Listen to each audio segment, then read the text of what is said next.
भाजपचे आमदार प्रवीण दरेकर यांच्याकडून मराठा बँकेचं उद्घाटन करण्यात आलंय। मराठा समाजानं एकत्र येऊन ही संस्था उभी केली। सकल मराठा समाजासाठी आर्थिक मदतीकरिता ही शाखा उपलब्ध होतीये, अशी प्रतिक्रिया दरेकरांनी दिलेली आहे।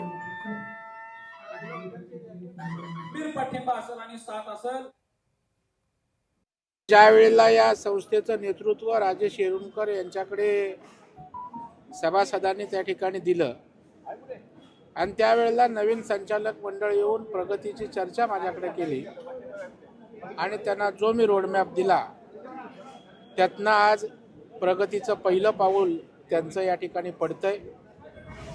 आज या पहिल्या शाखेचं उद्घाटन होतंय।